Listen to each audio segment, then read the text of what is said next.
Hello. So Taeha Snipes, my secondary YouTube channel, recently broke 10,000 subscribers thanks to you guys. And to celebrate, I asked you guys to ask me some questions on my Twitter and Instagram. So in this video, I'll be going over some of the questions that you guys asked and we'll be answering them.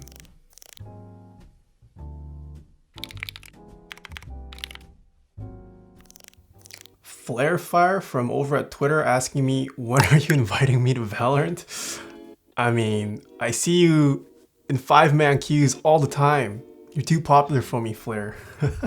FlameX404 asking, how many 360 no-scopes have you hit in CSGO? You know, in the years of playing CSGO, I don't think I've ever hit one, but I have also never attempted. I've never tried to hit a 360 no-scope, so yeah. The Chortling Squirtle asking, Cod Warzone when? I did play it once on stream and I actually had a great time playing it, but I don't know, the COD style of shooting an FPS game, it's just not for me. It's way too hectic, too fast paced. My boomer reaction and eyes can't process all that at once. Robin XD asking, who's making the same typo over and over again for the intro? That would have to be ZS because he made the intro. SMH.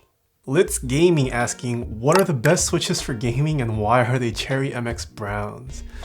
Cherry MX Browns are actually the GOAT, but you have to have really smooth ones. Oftentimes, chances are your Cherry MX Browns are not smooth, but if you have a keyboard with Cherry MX Browns that you've been using for a decade or two, then that's a very nice gaming switch right there. Rainbow Roll asking, favorite Valorant map and why? Ooh.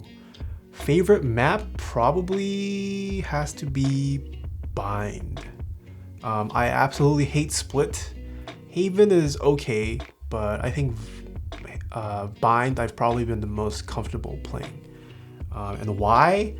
Because I like to op and holding B long with the op is somewhat easy and it's just fun to say hookah. Tony Alvarez 96 asking, most underrated part of your gaming setup? I would say probably the ergonomics. Having a standing desk as well as a chair that allows you to position the height, the lumbar support, your arm rests, being able to adjust that to a comfortable position allows you to game for pretty long hours without any discomfort.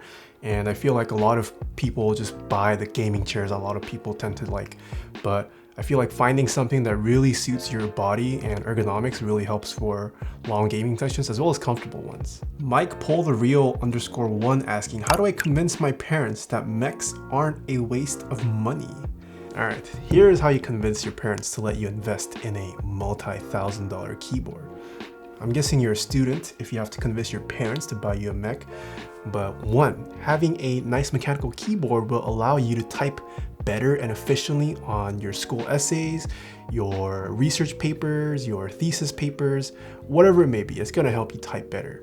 Two, I'm gonna guess you're using a cheap mechanical keyboard, most likely with blues. If you get a nice mechanical keyboard, you can build it with much quieter switches and maybe it'll drive your parents less insane when you are up staying at night, whether it's studying or gaming. Chozo Ghost 89 asking, did you ever imagine when you started out doing this whole gig that it would ever become this popular or that you would be able to do it full time?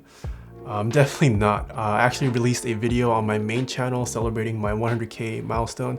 So go check that out if you want to hear a little backstory of how I got into doing this whole content creation stuff. FRXM Lee asking, favorite CSGO skin?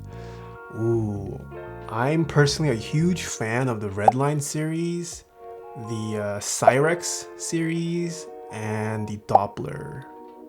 Those are my favorite skins. Gameball asking, will you ever get out of silver in CSGO? Fang CC99 asking, will you create a pro team? Wow. I mean, that's very far-fetched. I don't know if I ever will. I don't want to enter into another whole market and research and all that, but that would be cool though, having a Taeha Types team sponsored by Taeha Types and all the professional players on the team get to play with customized keyboards of their choice. That would be legit. Dixie Mech asking, why? Why? Why? Febrile.design asking, what are the top 3 games you've ever played? Ooh, that's a good question. Top 3 games I've ever played. The Final Fantasy franchise I have absolutely loved. MapleStory 1, the beta. I played only during the beta. I sunk so many hours into MapleStory, but I have not tried any of the more recent MapleStory, but the OG MapleStory was so good. And for the third choice, ooh, this is tough. Either StarCraft or Warcraft. As a Korean, I feel like I'm obligated to say StarCraft, but when it came to the custom games, I feel like Warcraft, there were so many awesome custom games in TFT, not Teamfight Tactics, the Frozen Throne. There were so many awesome custom games. Oh, that's tough. But yeah, definitely StarCraft and Warcraft are up there as well. Juanta Fanta asking, Valorant, Phantom or Vandal? When it came to CSGO, I was always a fan of the AK over the M4, and that carries over to Valorant as well. I am personally a fan of the Vandal over the Phantom. Mix Sevilla asking, have you tried any of the gaming desk mats? Which ones do you like? I haven't tried many. I've only tried 2. The one from the QCK from Steel series. It felt kind of whatever. I have tried this. It's the Glide 38. I think that's what it is. Yeah, this was recommended to me by the man Brandon Taylor himself, and I purchased it using his affiliate link. There is definitely a difference in terms of smoothness and glide. I will say these gaming mouse pads, at least this specific one, my mouse does glide better on it as opposed to the traditional desk mats I would normally purchase from keyboard vendors. But I don't know. I'm not at the level where the amount of glide really is to blame for my performance. Maybe if you're at a much higher professional level, maybe that's the difference between, you know, landing that flick and not. But yeah, for me, I'm not personally too keen on trying out these gaming desk mats. I use my desk mats mostly for enhancing the aesthetics of my desk and to just have a more comfortable resting experience for my arms and keyboards. So while I do think they do have a noticeable difference in terms of glide, it's not really, that's not what's going to take me to the next level in gaming. Susboard's asking, what's the best keyboard for Valorant?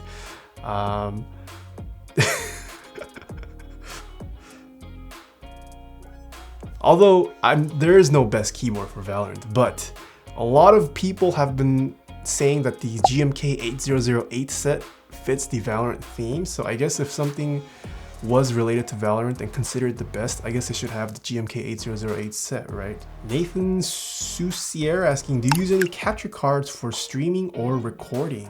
I do, yes. For streaming, I used to use 3 Elgato cards. I had 2 cam links as well as the 4K PCIe card. Elgato probably the most popular choice for any kind of streaming currently.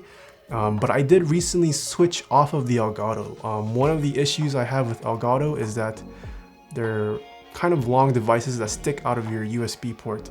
And I have cats running around and I didn't want that. So I recently picked up a Blackmagic quad link HDMI PCI card, and that essentially takes 4 HDMI inputs all in one PCIe Express, and it's been working out pretty nicely for me. I don't recommend that for most people. I think for most people, Elgato will be fine though. There are other capture devices out there, but probably overkill for a lot of people. Hamaji Neo asking, how do you start off as a keyboard content creator? Financially, keyboards are pretty expensive to invest in, so how would you realistically make content for keyboards while generating profit? Is it an investment you need to go for? How did you start? Ooh, wow, maybe I should have a Q&A for Taeha Types, my main channel as well, huh? This is more geared towards that, but I can still answer this. So yeah, you're definitely right. Financially, keyboards are pretty expensive to invest in. I was a little bit fortunate in that sense. I didn't get into the hobby until after I graduated from college. I didn't go in deep until I graduated from college. So I had a bit of disposable income. I used to be a software engineer. I had a decently stable job, so that allowed me to fund this hobby. And I initially started off by building most of my own personal boards. So yeah, I was lucky in that sense, but if you don't have that financial means, it is a bit hard. But I think what a lot of content creators for keyboards are doing nowadays, they're offering build services, which allows them to have clients send in the parts and then you essentially use the customer parts to create your content, build stuff, try stuff out. So I think that's a very nice way to get into the keyboard hobby as a content creator. Offer a build, I mean, you obviously need to know how to build keyboards, but assuming you do know how to, having a build service, it kind of pays itself off, I guess. It allows you to have this constant flow of products coming in. So maybe that's a recommendation for new keyboard content creators. All right, hopefully that answered some questions that you guys might have had. Hopefully they were interesting enough and that I picked some good ones. I just wanted to thank each and every one of you guys for subscribing to this horrible gamer with boomer reactions that provide mediocre gaming content, but I have been practicing. Hopefully you guys can see some improvement in my gameplay, and there will be more to come. I think one of the coolest things about being a streamer is that you can now kind of provide content through gaming, and hopefully I improve, give you guys better content in the future, better gaming, more snipes.